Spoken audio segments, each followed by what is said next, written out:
सबसे पहले तो अगर आर्किटेक्ट लेवल पे जा रहे हैं तो इस केस में हाँ बिलिंग जी। कैसे करानी है क्या है, वो हाँ, ये चीज़ सब होगी, चीज़ें ठीक है। मानेंगे। तो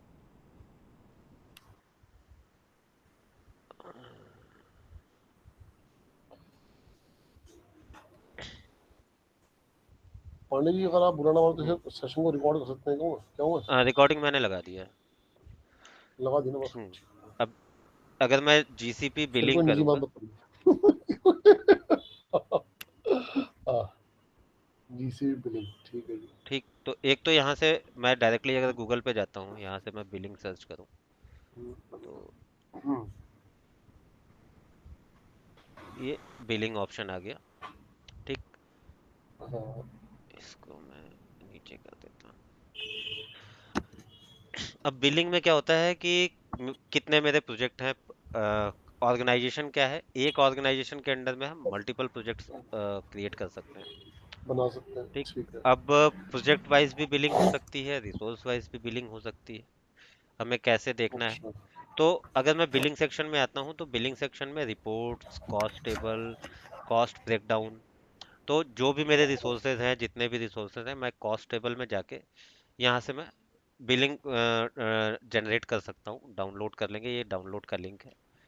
ये मेरा प्रोजेक्ट है, मैं इसको एक्सपेंड करता हूँ। तो ये मेरा क्लाउड स्टोरेज है, क्लाउड स्टोरेज की बिलिंग आ जाएगी, पबशब है, क्लाउड लॉगिंग है, जो भी रिसोर्सेज यूज़ कर रहे हैं वो सेग्रीगेट अच्छा। करके दे देगा। उस रिसोर्स के अंदर अगर हम जाते हैं तो फिर कहाँ पे किस चीज़ की बिलिंग हो रही है, जैसे ये regional standard class A class B operations हैं, फिर स्टोरेज रीजन वाइज है कि कितने रीजन वाइज स्टोरेज है, ठीक। ठीक। इसको अगर मैं डाउनलोड कर लूँ तो सीएसवी फॉर्मेट में डाउनलोड हो जाता है ये, लाइक अगर मैंने ऐसे डाउनलोड किया है इसको। ये तो रिपोर्ट बना लिया है। हम्म, तो ये रिपोर्ट बनाने के लिए हमें जो कुछ भी रिक्वायरमेंट होती है वो हम रिक्वायरमेंट वाली चीज़ रखते हैं, जो नहीं है वो डिलीट कर सकते हैं, हाँ, ठीक है। ठीक। ये बिलिंग आ गई हमारी। अब जीरो जीरो है तो उसमें तो कुछ नहीं कर सकते, बट ये प्रोजेक्ट डिटेल के साथ कंप्लीट बिलिंग आ गई, इनवॉइस नंबर, बिलिंग डेट वगैरह, और इसके बाद ये रिसोर्सेज हैं हमारे, ठीक। तो अभी मैं ये टोटल ड्यू अमाउंट में इसको ये डिलीट कर देता हूँ, ठीक है। ठीक।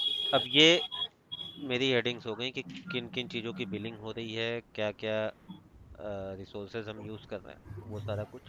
बिलिंग अकाउंट आ गया, बिलिंग आईडी आ गई, ठीक। ठीक है। फिर प्रोजेक्ट नेम आ गया, किस पर्टिकुलर प्रोजेक्ट के लिए है।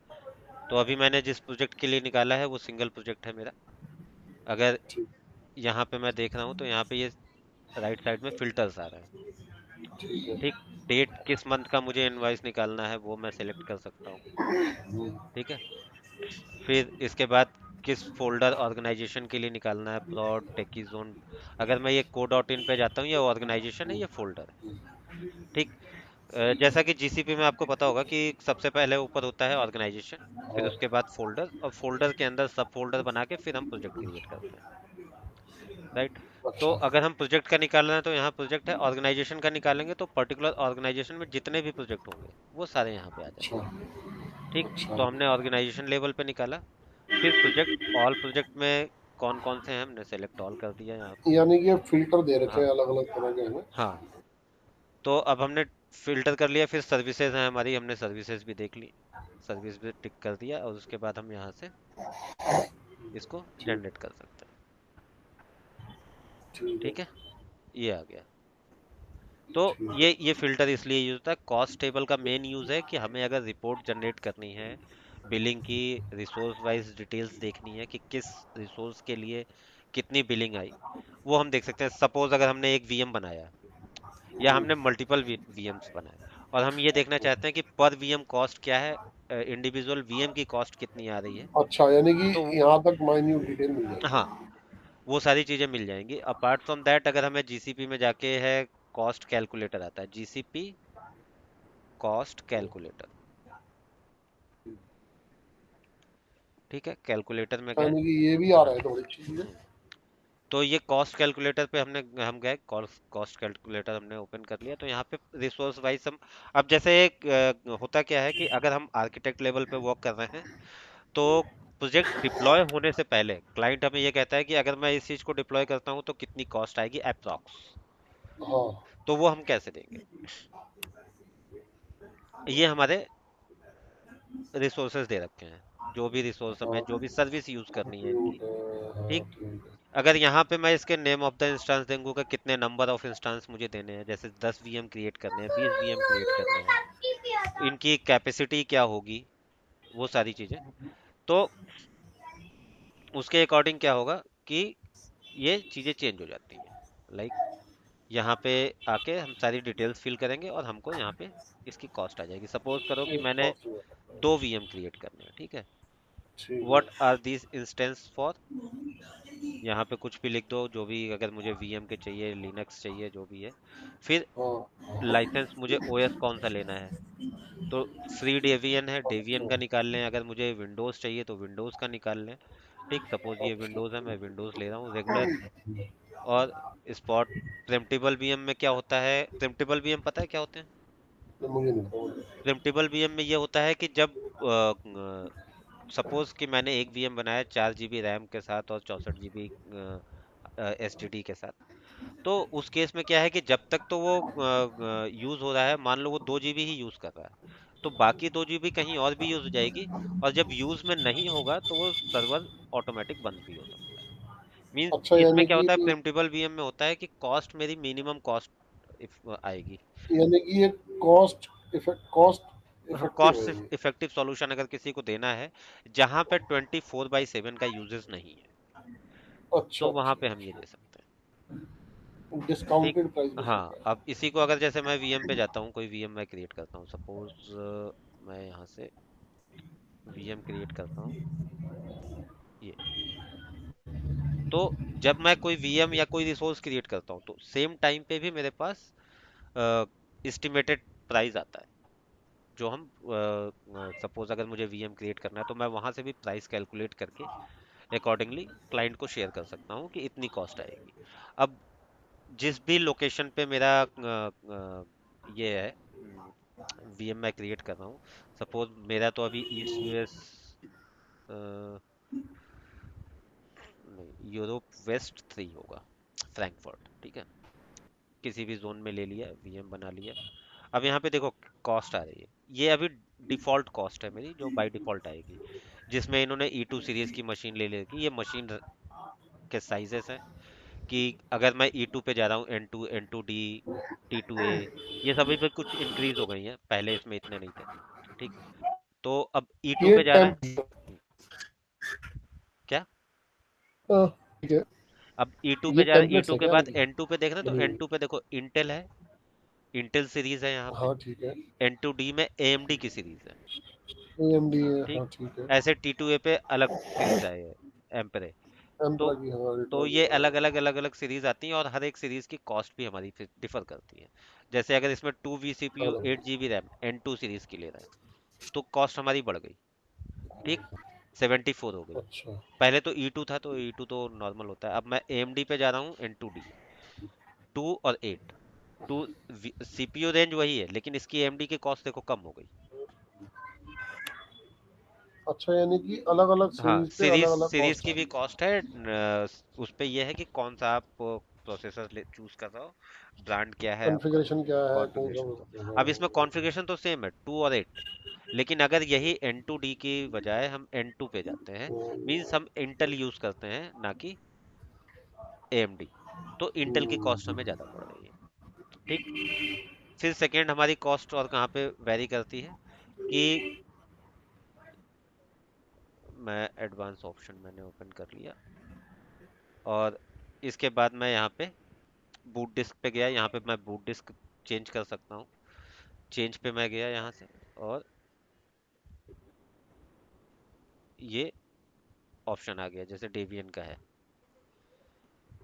ये डेवियन है तो फ्रीवेयर हो जाएगा हमारा। बूट डिस्क क्या है, यहाँ पे हमने 10 GB डिफॉल्ट, लिनक्स का कोई भी होगा 10 GB का ही लेगा, विंडोज होगा तो 50 GB के आसपास लेता है। ठीक, अगर अच्छा मैं इसको यहाँ से चेंज कर दूँ, सपोज मैंने इसको विंडोज कर दिया, अच्छा। अ, ये उबंटू है, उनको पहले ठीक, फ्री बट रहा था इसमें भी ऑपरेटिंग 10 GB सिस्टम। ले रहा है साइज, जो बूट डिस्क का है। Windows Windows server server. लेते हैं तो ये 50 GB के अराउंड हो जाएगा। ठीक है। आपको तो टिप्स पे होनी आती है सारी। फिर मतलब लिनक्स का कोई भी मेरा वर्जन होगा तो वो 10 GB साइज पे ही ठीक जाएगा। है। तो अगर मैं साइज को इंक्रीज भी करता हूँ तो रेट उसके अकॉर्डिंग ही चेंज होगा। ठीक। अपार्ट फ्रॉम दैट, मुझे इमेज यहाँ पे दिख रही है डेवियन की। लाइसेंस कॉस्ट आ जाएगी, अगर फ्रीवेयर है तो लाइसेंस कॉस्ट अलग होगी, क्योंकि ये तो फ्रीवेयर डेवियन है हमारा। लेकिन अगर इसी को मैं चेंज कर दूं और विंडोज पे कर दूं या रेड हैट लिनक्स पे कर दूं, तो मैं रेड हैट पे ले लेता हूँ पहले तो। Red Hat enterprise license. ठीक। पे एज यू गो या कुछ भी। अभी तो मैं पे एज यू गो पे ही चल के इसको सेलेक्ट कर लेता हूँ। ठीक है। 74 था पहले, $74। अभी यहाँ पे कॉस्ट इंक्रीज हो गई है, जो प्रीमियम इमेज यूजेस फी दिख रहा है हाँ। ये ये $43 ये इंक्रीज हो गया हमारा। ठीक। इसके अच्छा, बाद प्रीमियम में। फिर मैं अगर विंडोज पे जाऊंगा तो विंडोज के लाइसेंस के अकॉर्डिंग, तो ये लाइसेंस फीस यहाँ पे इंक्रीज होती है। या तो BYOL लो, बाई योर ओन लाइसेंस, अच्छा। या गूगल लाइसेंस प्रोवाइड करते हैं। तो दोनों ही केस में आप कॉस्ट तो इंक्रीज होनी ही होनी है। ठीक। अब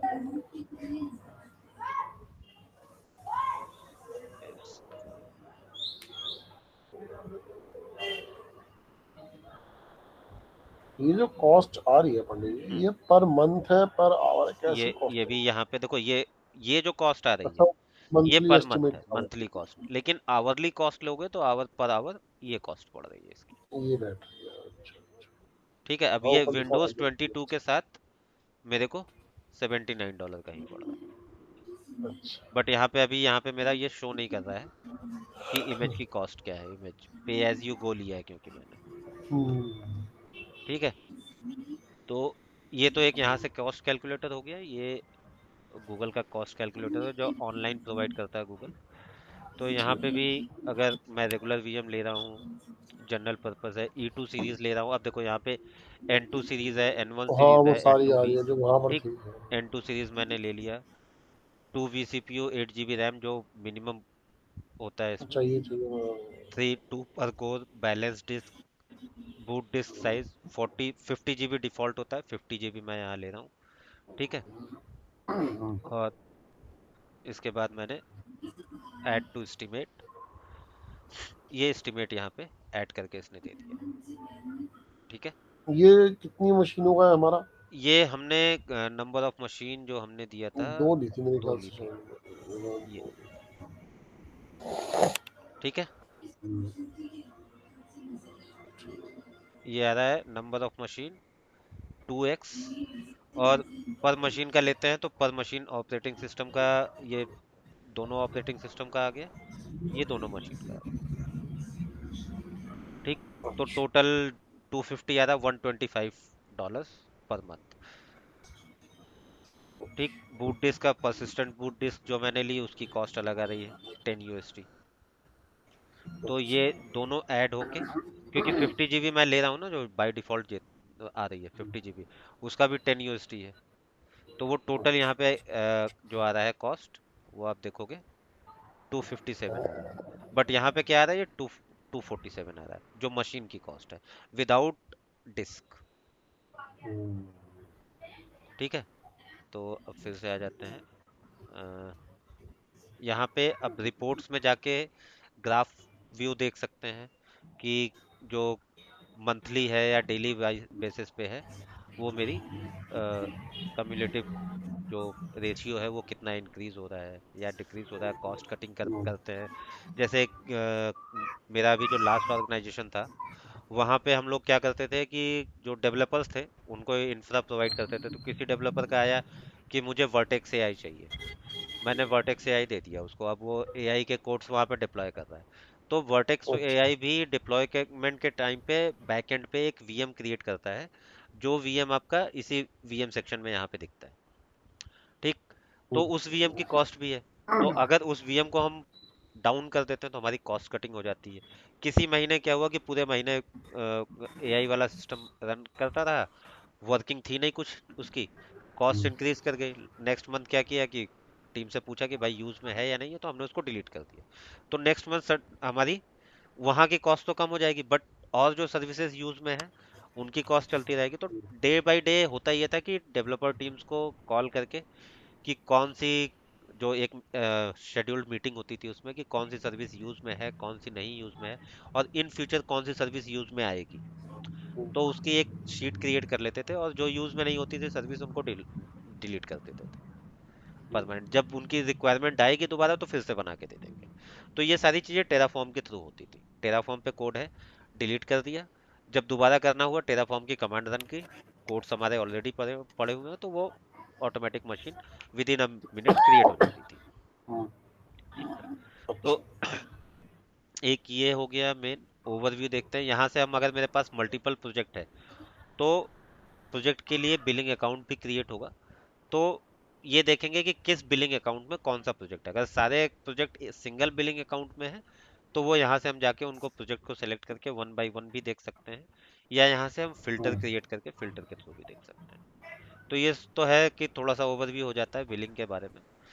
अपार्ट फ्रॉम दैट हमें कौन कौन सी सर्विसेज यूज करनी है आगे यानी कि जो बिलिंग है वो वैसे वीएम बेस्ड ही है, नहीं, वीएम बेस्ड नहीं है, सर्विसेज बेस्ड है। और उसमें कौन कौन सी सर्विस यूज कर रहा हो, हर एक हाँ सर्विस के लिए आएगी।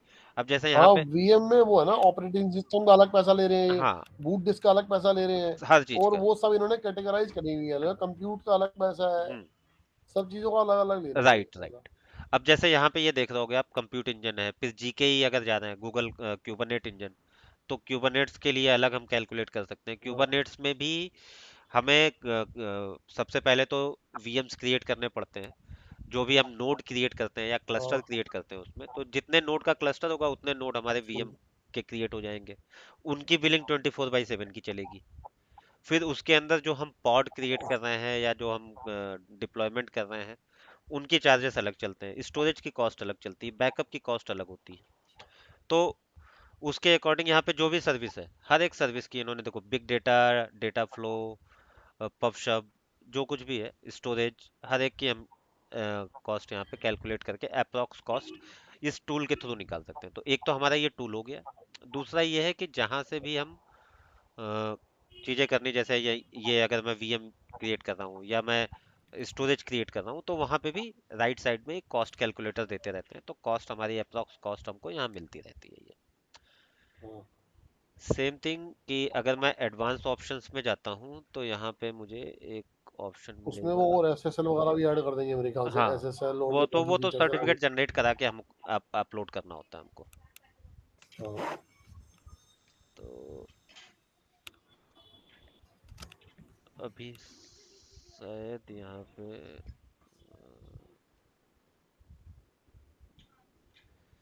ये प्रिम्प्टेबल बीएम का ऑप्शन यहाँ पे आता था। अभी वही मैं देख रहा हूँ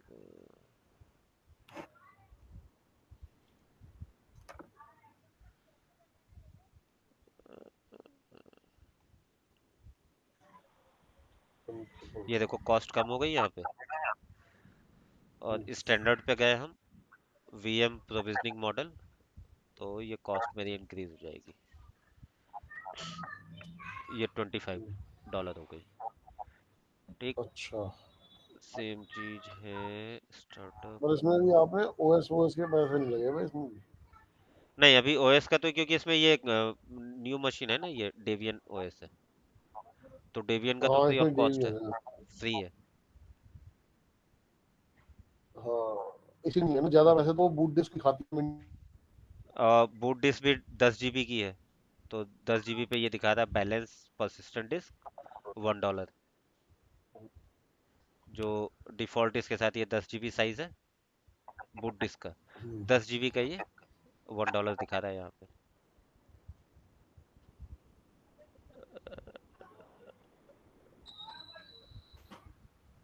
एक ये ऑप्शन होता है इनेबल डिलीशन प्रोटेक्शन।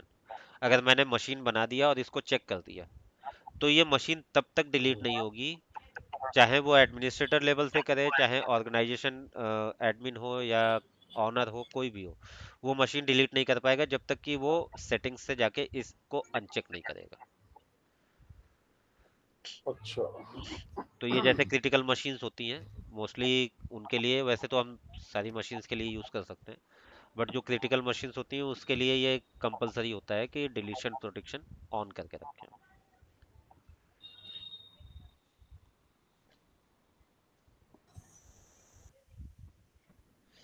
ये है choose spot to get a discounted preemptible VM, otherwise stick to standard. ठीक है, अब यहाँ पे अगर मैं क्लिक करता हूँ तो ये मुझे साइट पे लेके जाएगा जहाँ पे प्रिम्प्टेबल बीएम की डिटेल दे रखी होगी। ये रहा, ये स्पॉट बीएम, अगर मैं स्पॉट बीएम चूज करूंगा तो ये एज ए प्रिम्प्टेबल बीएम वर्क करने लगेगा। और प्रिम्प्टेबल बीएम में क्या होता है कि उसके जो भी रिसोर्सेज होते हैं वो दूसरी जगह भी यूज हो जाते हैं, in case that are not use by the same machine. ठीक यानी है। जैसे कॉन्करेंट लाइसेंसिंग में जब लाइसेंस यूज नहीं हो रहा होता था, वो किसी और पे हाँ, यूज जैसे हो सिट्रिक्स में होता सकता था। था, वैसे ही है। ठीक, तो ये अगर मैं स्पॉट कर लूंगा तो इसकी कॉस्ट भी देखो $25 से $8 पे आ गई। ठीक है, ये एक तरह से you can say it's a shared resource. ठीक, अब अच्छा। नेक्स्ट आते हैं सर्विसेज पे। पहले कौन कौन सी सर्विसेज हमें करनी है। एक तो आईएएम है, IAM identity and access management. इसमें मेन चीज है कि ये IAM access management. Organization policies, apart from that identity aware proxy. इसका यूज होता है जहां पे अगर मैं वीएम नहीं, वीपीएन यूज नहीं कर रहा हूँ। सपोज मैंने एक वीएम क्रिएट क्या किया, यूज नहीं कर रहे? वीपीएन, वर्चुअल हाँ। Private network. तो वीपीएन ना अच्छा, यूज वीपीएन। करने के केस में, और दूसरी चीज की जो वीएम आप बना रहे हो गूगल के ऊपर, तो गूगल पे जो वीएम बन रही है उसमें मैं हाँ। पब्लिक आईपी भी नहीं दे रहा हूँ। तो जब पब्लिक आईपी नहीं है, ठीक है। वीपीएन नहीं है, तो उसको आप एक्सेस कैसे करोगे। हम्म, तो उसे एक्सेस करने के लिए हम्म, गूगल ने एक आइडेंटिटी अवेयर प्रॉक्सी दिया है, जिसको हम्म। एज्योर पे भी है। तुम्हारा एज्योर पे एक सर्विस होती है, कोई डेस्कटॉप होता है, क्रिएट करते हैं जो as a jump server work करता है कुछ, हम्म। मुझे अभी नाम याद नहीं आ रहा है। कस्टमाइज डेस्कटॉप क्रिएट करते हैं, वो ऑटोमेटिक क्रिएट हो जाता है जिस समय पे हम इनकी डैश सर्विस यूज करते हैं ना एज्योर की। सिट्रिक्स का रिप्लेसमेंट एक इन्होंने दिया था ना, हाँ। Windows desktop service, azure desktop service, something like that. तो उसको जब हम क्रिएट करते हैं तो उसमें हमें क्रिएट करना होता है एक जंप जंप वीएम क्रिएट हो जाता है, उसी वीएम से हम पूरे डिफरेंट। एनवायरनमेंट को एक्सेस कर सकते हैं। तो सेम यहाँ पे आइडेंटिटी अवेयर प्रॉक्सी क्या है कि ये अच्छा। एक कनेक्टिविटी पाइपलाइन क्रिएट कर देता है आपके लैपटॉप और मशीन से गूगल के बीच में। तो इसके लिए हमें अच्छा। आईएपी डेस्कटॉप डाउनलोड करना होता है, उसको इंस्टॉल करना होता है अपनी मशीन पे, और आईएपी की कॉन्फ़िगरेशन हमको गूगल साइट पे करनी होती है, और उस पे उस पर्टिकुलर यूजर को एक्सेस देना होता है जो हाँ। एक्सेस करना चाहता है मशीन्स को, जो भी एडमिनिस्ट्रेटर वगैरह है। तो पहला तो इसको हमें इसका सेटअप यहाँ पे करना होगा गूगल पे, फिर आईएपी डाउनलोड करके उस पे अपने यूजर आईडी से लॉगिन करना होगा और हमें सारी मशीन वहीं पे दिख जाएंगी। जैसे एक सिमिलर टूल बता रहा हूँ, आरडीपी। आरडीपी लेने के लिए टूल यूज हाँ। करते थे कोई, याद आया। हाँ। हाँ। आवाज वो ब्रेक तो हो रही है। 389 पोर्ट चलता है। आवाज ब्रेक हो रही है बस। हेलो। हाँ, आवाज आ रही है? हाँ, हाँ, आ रही है। हाँ, बताओ। तो आरडीपी टूल यूज होता था, सेम वैसे ही है कि वहां पे हम मल्टीपल वीएम्स ऐड कर देते थे, उनको कभी भी हम वहां से एक्सेस कर लेते थे। तो सेम टूल की तरह इसका व्यू आ हाँ। जाता है। मैं एक बार देख लेता हूँ अगर मेरे पास इंस्टॉल है तो। वैसे मुझे लगता है कि मैं आईएपी डेस्कटॉप, अच्छा। ठीक, इसको मैंने ओपन किया।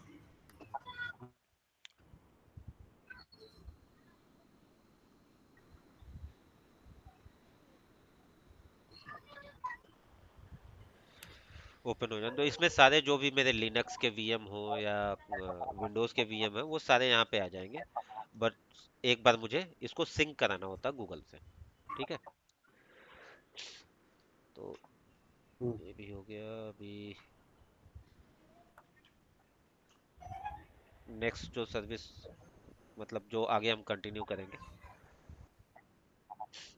आईएपी में ऑर्गेनाइजेशन पॉलिसीज, सर्विस अकाउंट, फिर identity and organization, IAM, tag level, ये तो फायरवॉल सेटिंग में आ जाएगा, आईएपी, और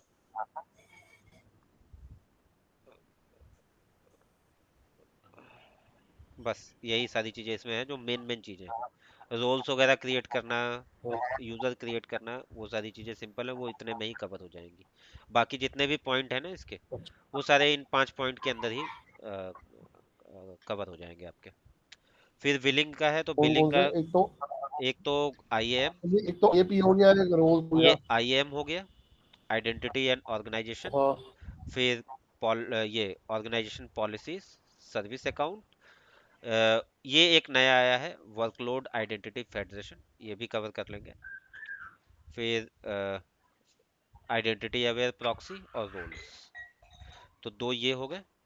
फिर 3, 4, 5 और 6, 7, 7, यही 7 टॉपिक मेन है आईएम के अंदर। बिलिंग का कवर कर ही दिया मैंने, यही सारी चीजें हैं बिलिंग में, इससे ज्यादा बिलिंग में कुछ नहीं है। आपको केवल बिलिंग हाँ, रिपोर्ट निकाल के शेयर करनी होती है।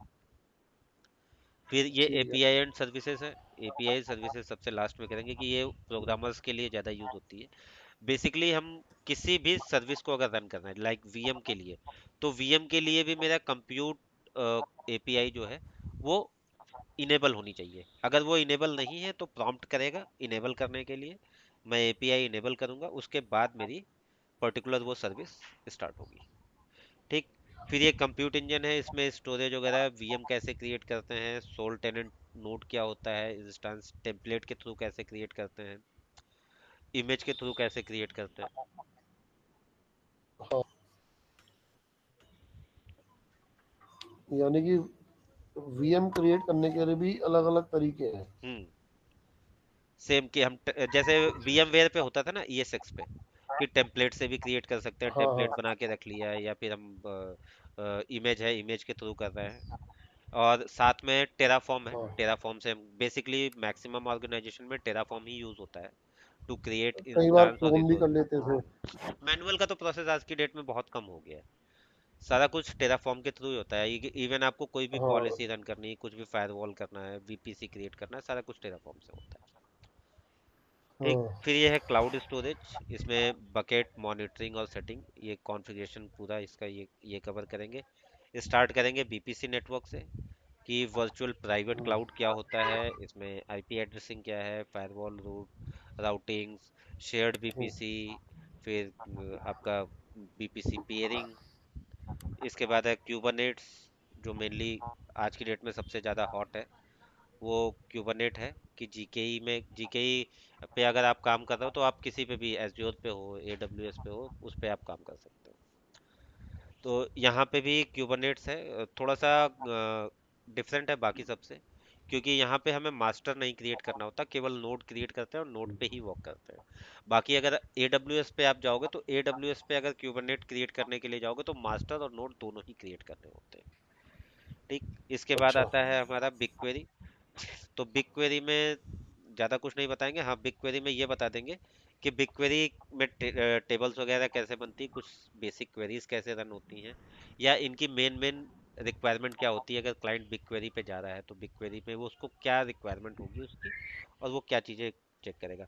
मेनली जो बिग क्वेरी का यूज़ हमारे डेटा साइंस सेक्टर में है, वो ये है कि हम एक पाइपलाइन क्रिएट कर देते हैं, डेटा पाइपलाइन।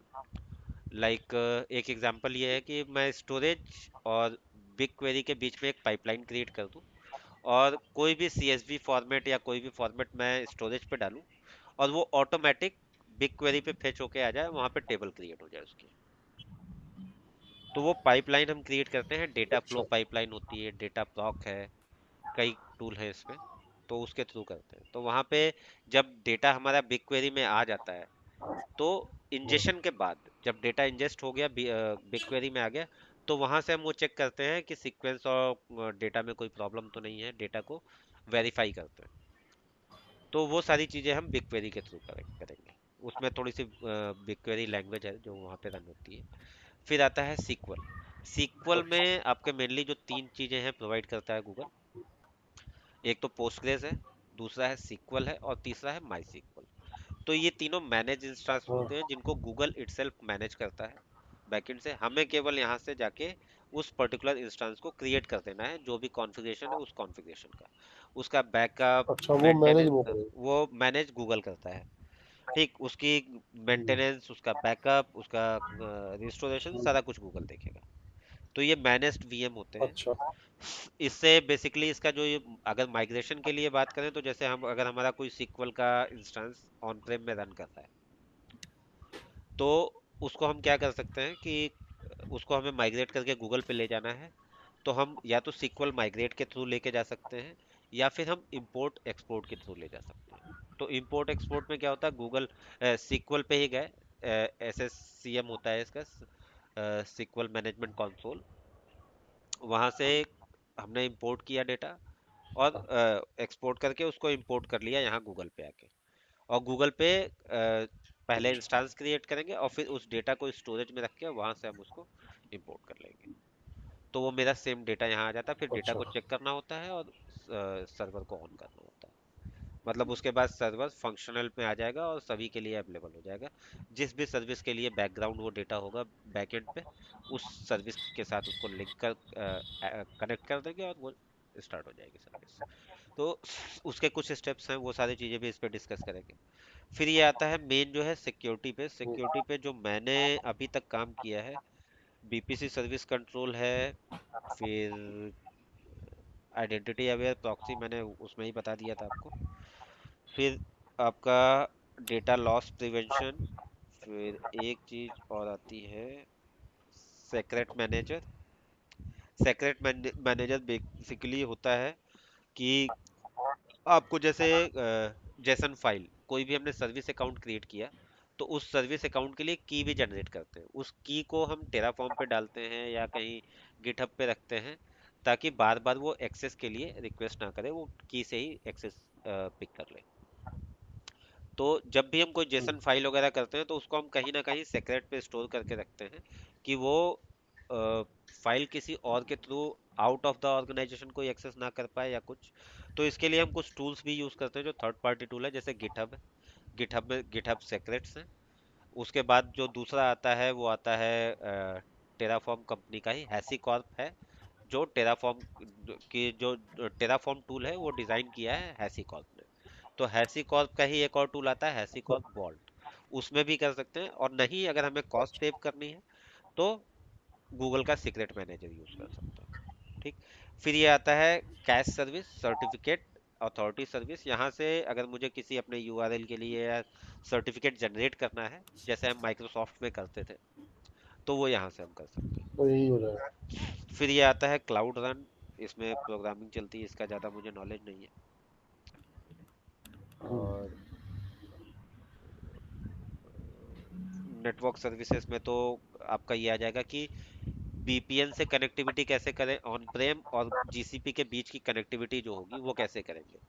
बीपीएन के थ्रू करना है, या इंटरकनेक्ट के थ्रू करना है, या क्लाउड राउटर हमें चूज करना है, तो वो सारी चीज़ें इसमें आएंगी। जैसे लोड बैलेंसिंग, अच्छा। डीएनएस, सीडीएन, क्लाउड नेट, हम्म। Traffic services. फिर इसमें एक चीज़ होगी क्लाउड आर्मर। क्लाउड आर्मर मुझे दिख नहीं रहा है अभी इसमें। क्लाउड आर्मर बेसिकली आज की डेट में सिक्योरिटी के लिए सबसे ज़्यादा यूज होता है। रीज़न बिहाइंड कि जो मेरा सिक्वल इंजेक्शन है या डीडॉस अटैक है, उसको प्रिवेंट करने के लिए हम्म। हम इसको यूज़ करते हैं क्लाउड आर्मर को। तो एक बार मैं क्लाउड आर्मर भी देख लेता हूँ अच्छा। कहाँ पे है। डुप्लीकेट टैब, ये आ गया। इसको ओपन होने देते हैं, ठीक है। इन बिटवीन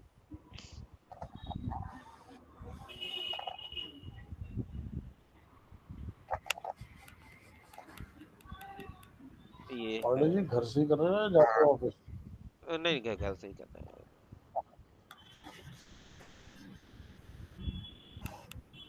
एक ये है एंथोस। माइग्रेशन के लिए यहाँ पे दो टाइप के माइग्रेशन होते हैं।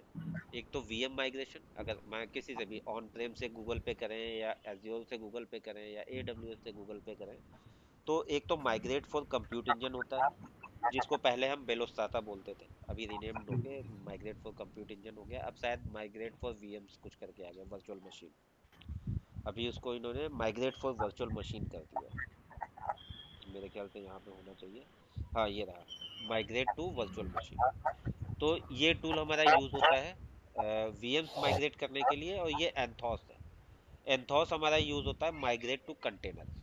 कंटेनर्स जो हम बेसिकली क्यूबरनेट इंजन के लिए क्रिएट करते हैं, क्यूबरनेट इंजन में कंटेनर्स बनाते हैं जाके, उन कंटेनर्स को भी हम माइग्रेट कर सकते हैं। अगर मेरा कोई ऑन प्रेम में चलता हुआ कंटेनर है, तो उस कंटेनर को भी अच्छा हम लेके जीसीपी में रख सकते हैं, और उसके लिए माइग्रेट टूल होता है।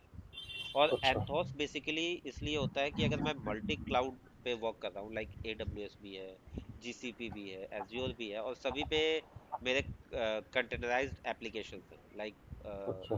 क्यूबरनेट। तो उस केस में हम एंथोस को यहाँ से रन करके और एंथोस में उनकी कॉन्फ़िगरेशन कर दें, लाइक ये सर्विस मेश बना दें एक, हाँ। और वहाँ से हम तीनों को एक साथ एक ही कंसोल से या एंथोस के कंसोल से सभी को मैनेज कर सकते हैं। ठीक। तो और ये है VMware इंजन। VMware इंजन में ये क्या करते हैं कि हमें एक VMware से इंटर कनेक्टिविटी प्रोवाइड कर देते हैं, जिसमें HCX और NSX का लिंक हमको दे देते हैं। उसके बाद हमें, यानी कि ये सारी चीजें कंप्यूट से संबंधित है, हाँ, चाहे वो compute- अगर हम क्यूबरनेट को छोड़ दें तो केवल क्यूबरनेट में एक्चुअली कंप्यूट नहीं होता है, इसमें तो हम्म, हमारे कंटेनर्स बनते हैं। बट वो कंटेनर जिस पे रन करते हैं, जो नोड होता है, वो VMs के अंदर ही बनता है, कंप्यूट इंजन के अंदर। VMware इंजन में भी होता है कि अगर मैं जैसे माइग्रेट फॉर कंप्यूट इंजन का एक सबसे बड़ा ड्रॉबैक है, ड्रॉबैक भी कह सकते हैं, या ये इनकी अपनी पॉलिसी होगी गूगल की, हम्म, कि वो केवल और केवल ESX के साथ वर्क करता है। मींस अगर मैं ऑन प्रेम पे मैं मेरा ESX इन्वायरमेंट है, तो उसको मैं जीसीपी में माइग्रेट कर सकता हूँ। लेकिन अगर मेरा ऑन प्रेम पे हाइपर भी है माइक्रोसॉफ्ट का, उसको हाँ। मैं माइग्रेट फॉर कंप्यूट इंजन से नहीं कर सकता। उसके लिए फिर मुझे दूसरा टूल यूज करने पड़ेगा। सॉफ्ट लाइन करके एक टूल आता है, जो अगर मैं यहाँ पे सर्च करूंगा तो मिल जाएगा। अ,